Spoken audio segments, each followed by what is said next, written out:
প্রদীপ বাবু, প্রদীপ বাবু শুনতে পাচ্ছেন? পাচ্ছেন শুনতে? দর্শক বন্ধুরা, আগেকার দিনে মানুষরা এরকম এসে হাক ডাক দিত না কি, এই বাবু শুনতে পাচ্ছেন? তো সেইভাবে আমি একটু প্রদীপ বাবুকে ডাকলাম। বুঝতে পেরেছেন? আমাদের ভালোবাসার প্রদীপ বাবু। বলি, প্রদীপ বাবু আপনি এটা ঠিক করলেন? এত কন্ট্রোভার্সি ক্রিয়েটার আছে, শুধু আপনি আপনার হয়ে যারা ভিডিও করে, বলি আমরা কি বলেছি আপনাকে প্রেম দেবো না? হ্যাঁ, শুধু তাদের নামই করলেন, মানে তাদের তো আপনি সবসময় নাম করেন, কিন্তু আজকে আপনি এটা ঠিক করলেন? আজকে আপনি লাইভে আমি এত কমেন্টস করলাম, একটাও কমেন্টস পড়লেন না। আমি বারবার করে বললাম কমেন্টস পড়ুন, কমেন্টস পড়ুন, আপনি তাও পড়লেন না। ঠিক আছে, জানি না আপনি আমাকে ব্লক করে দিয়েছেন কিনা। যদি ব্লক করে দেন তাহলে তো আমার কমেন্টস আমিই দেখতে পাচ্ছি, আপনি আর দেখতে পাচ্ছেন না। কিন্তু শুধু আপনি আমার কমেন্টস কেন, কারো কমেন্টসে পড়লেন না। বলি শুনুন না, একটা লাইভ অ্যারেঞ্জ করেছেন, সেখানে কমেন্টস পড়তে হবে, তো দর্শকরা বোর হয়। আপনি নিজের কথাই নিজে বলে গেলেন। কেন প্রদীপবাবু এরকম কেন করলেন? আপনি কি মানে খেয়ে নিয়েছিলেন? মানে আপনি যেটা খান, লাইভে অনেকে বলছিল চুল্লুখোর, না আমি সেটা বলছি না। আপনি কি কিছু খেয়েছিলেন? মানে কিরকম একটা তাল মাতাল করছিলেন না? বাচ্চা তো দুরন্ত করবেই। আপনি বারবার দেখছিলেন। আপনি কি কমেন্টস পড়তে পারেন না? আপনি কি পড়াশোনা একটুও জানেন না?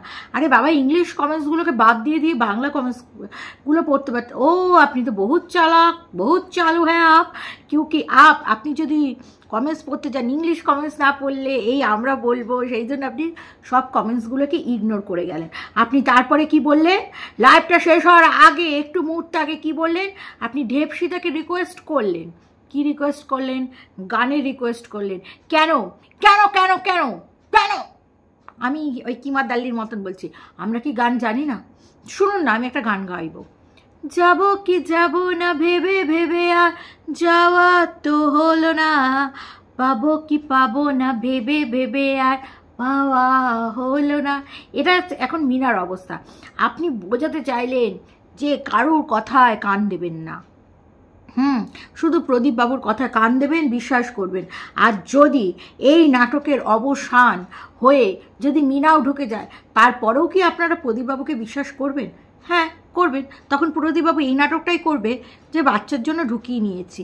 আর সেটা খুব বেশি দেরি নেই, এই তো নাটকের ক্লাইম্যাক্স, মানে শেষের দিকের ক্লাইম্যাক্স হতে শুরু হয়ে গেছে। আর কিছু কি বলবো, মাসের মধ্যেই মিল হয়ে যাবে, পুনর্মিলন হবে প্রদীপবাবু আর মিনার।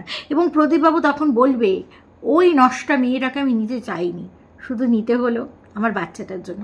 প্রদীপবাবু এই কথাটাই বোঝানোর চেষ্টা করলো যে প্রদীপবাবু প্রচণ্ড বড় বড় লয়ারদের লাগিয়েছে, এবং এমন লয়ারদের লাগিয়েছে যে মিনা মানে মানে এমন নাকে প্যাঁচান দিয়েছে।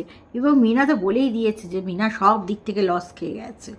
তাহলে মানে শুধু মিনা বলবে কিতনে আদমি থে সর্দার, আর প্রদীপবাবু তারপর কাস্টাডিতে থেকে তার কামাল দেখাতে পারবে না। এটা আপনি ধরে নিলেন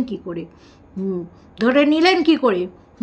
প্রদীপ বাবুর কাছে বড় বড় উকিল্লা সব আছে, সেই দিয়ে খেল দেখাচ্ছে। আর মিনা এখন কি করবে বুঝতে পারছে না। সত্যি তাই।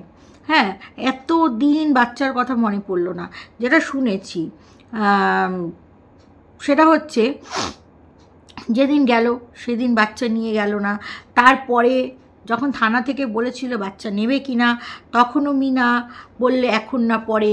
এবং যেদিন মাল রিকভারি করতে আসলো, সব থেকে বড় কথা, সেদিন এতগুলো পুলিশ এবং পুলিশ অফিসার ছিল।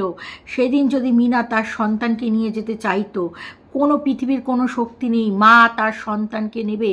এবং সন্তান যখন নাবালক বা নাবালিকা অবস্থায় থাকবে, তখন মায়ের কাস্টাডিতেই থাকে। কিন্তু না, তখন কিন্তু মিনা নেয়নি, কারণ মিনা তো তখন ফুর্তিতে ছিল। এখন মিনা অন ক্যামেরায় জানিয়ে দিল যে ফুর্তির মাঠ গড়ের মাঠ, মানে ফুর্তি করা যা করার হয়ে গেছে, আর সম্পর্ক নেই। বলি এটা আমরা বিশ্বাস করব কি করে? এই কিছুদিন আগে ট্যুরে গেল, ঠিক আছে, ট্যুরে গিয়ে হচ্ছে ঘোরাঘুরি করলো, ঠিক আছে। তারপরে মানে ছেলেটা তো বাজে, এটা তো একদম মানতেই হবে। এত বাজে ছেলে মিনা চয়েস করেছে, না হলে কমেন্ট বক্সে কীভাবে কমেন্টসে রিপ্লাই দিত দর্শকদের কমেন্টস ডিলিট করে দিত, এমনকি চ্যানেলটাকেও মিনার মানে খেতে বসিয়ে দিয়েছিল। কিভাবে সেটা হচ্ছে ওই মানে প্রমোশনাল অ্যাডগুলো ঢুকিয়ে আলতু ফালতু প্রমোশনাল মানে ইয়েগুলো করে অ্যাড, মানে ওই যাই হোক প্রমোশন ভিডিওগুলো, অ্যাড নয় প্রমোশনাল ভিডিওগুলো করে। কিন্তু তারপরেও তো আমরা ওই বাজে ছেলেটা গুদীপ্ত চ্যানেল থেকেই কিন্তু মিনা ভিডিও দিয়েছে। হঠাৎ কি হলো যে সম্পর্কটাই আর নেই? মিনা বলছে সম্পর্ক নেই। আচ্ছা সম্পর্ক নেই সেটা মানা যায়, যে সম্পর্ক কি একবার ভেঙে গেছে, যাকে খিস্তি তুই তামারি এত কিছু বলেছে তার কাছে আবার ফিরে যেতে চাইছে, তাহলে কি ম্যান্ডির মতনই আবার পুনর্মিলন হবে? আবার আমাদের বোকা বানালো, আবার এই কন্ট্রোভার্সি ক্রিয়েটারদের এই যে প্রশংসা করছে এইভাবে করে, মানে কন্ট্রোভার্সি ক্রিয়েটার কিছু হাতে নিয়ে নিয়েছে ছেলের পক্ষ এবং মেয়ের পক্ষ, বরযাত্রী কন্যা যাত্রী মিলে। হ্যাঁ, এবং তাদের কথা মতন এরা সব ভিডিও নামাবে এবং তাদেরও চ্যানেল গ্রো করবে এবং এরাও মানে ব্লগাররাও তাদের মিথ্যে নাটক সাজিয়ে পয়সা ইনকাম করবে। হ্যাঁ, আর দের কিস বাত কি, হ্যাঁ প্রদীপ বাবুর ঘরে ফার্নিচার ঢুকে গেছে, কি সুন্দর ঘর হয়ে গেছে, ফল সিলিং হয়ে গেছে। এতদিন তনহা ছিল, ঠিক আছে, এসি ফেসি সব ঢুকে যাবে, সোফা সেট ঢুকে গেছে, কিছুদিন বাদে এসিও ঢুকে যাবে এবং হ্যাপি এন্ডিং হয় এরা দুজন আবার মিল হবে না। যদিও বা হয় দর্শকরা এই কথাটাই বলবে যে সন্তানের জন্য করেছে। আর এই আমাদের মতন আদমিগুলো যদি এই রকম নাটক করে খিস্তির বন্যা বইয়ে দেবে না। মিনাকেও বইয়ে দিয়েছে, কিন্তু এরা তো আবার বড় বড় ফেস, তাই জন্য বলবে যে বাচ্চাটার জন্য হয়েছে, তোদের কি জ্বালা, তোদের কি। আরে বাবা আমাদের কিছু জ্বালা নয়, আমাদের জ্বালাটা হচ্ছে এদের তো সব নাটক, এরা তো সব দুই পার্টি সেট আপ করে নাটক করে, পয়সা ইনকাম করে। আমাদের সেটা জ্বালা নয়, আমাদের জ্বালা হচ্ছে যে সমাজকে খারাপ বার্তা দিচ্ছে। এদেরটা দেখে তো সংসার ভাঙবে, এরা তো নাটক করে সংসার জুড়ে নেবে, কিন্তু কত বাচ্চা ছেলে মেয়েদের যে মাথাটা চিবিয়ে খাচ্ছে, ঠিক এই জায়গাটা প্রবলেম। এই নোংরা বার্তা দিয়ে সমাজকে পয়সা তুলছে, ঠিক এই জায়গাটা প্রবলেম জর্জরিত প্রবলেম গো, অনেক প্রবলেম আছে, বুঝেছো? তবুও চাই যেন পুনর্মিলন হয়, ঠিক আছে। কিন্তু প্রদীপবাবু জ্বালান দিয়ে দিল যে প্রদীপবাবুর পক্ষে আর মিনাকে মেনে নেওয়া সম্ভব নয়। না, এই নয় বেশি দিন, খুব তাড়াতাড়ি মিলন হবে। তাই জন্য তারপরে এরা আবার গাইবে মিলন হবে কত দিনে। না ওরা নয়, আমাদেরই গাইতে হবে, কারণ খুব শিগগিরই হ্যাপি এন্ডিং হতে চলেছে গো। আমার মনের মানুষের সনে খুব তাড়াতাড়ি আমাদের বোকা বানিয়ে এরা মিলন হবে। এইটা মিলন হওয়ার আগে পূর্বাভাস, বুঝতে পেরেছ? এই যে মানে কি বলবো, যদি এদের মিলন হয় তাহলে বুঝতে হবে যে এরা খেলেছে শুধু আমাদের সাথে নয়, ভারতের আইন ব্যবস্থার সাথেও খেলেছে।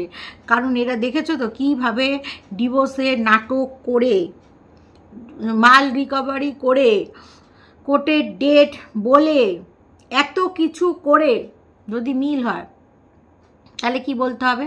আসলে মিনা ভিউজ কম হয়ে গেলে না, এদের আবার নাটকটা চালু হয়ে যায়।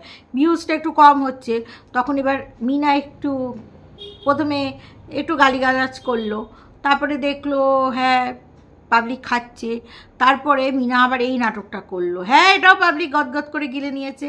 ওই দিক থেকে মিনা করবে, এই দিক থেকে প্রদীপবাবু করবে, ভেতরে ওদের রাখতে পুরো সেটিং। ভেতরে বলবে ও জানু কি অভিনয় করেছো, ওইদিকে প্রদীপবাবু বলবে সন্টু মন্টু কি অভিনয় করেছো। হ্যাঁ, আর ফুল ক্রেডিটটা কে নেবে? আমাদের কিমা দাল্লি গো, কিমা দাল্লি কি করবে শোনো।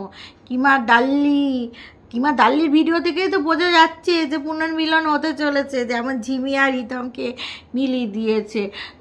পুরো ক্রেডিটটা কে নেবে? আমাদের কিমা দাল্লি কি করবে বলবে? কিমা দাল্লি তো বলছিল যে ওই ম্যাডামের কাছে নিবেদন করতে হবে।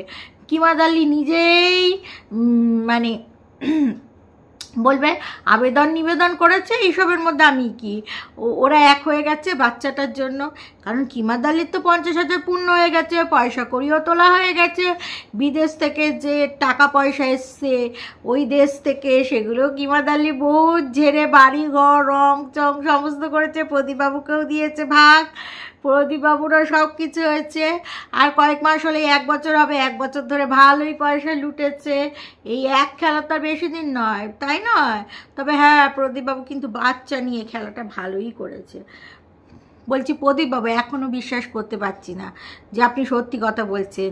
কোনো জায়গা থেকে যেন মনে হচ্ছে অভিনয় করছেন, এবং খুব শিগগিরই মিলন হতে চলেছে, এইটাও গন্ধ পেয়ে গেছি আমরা।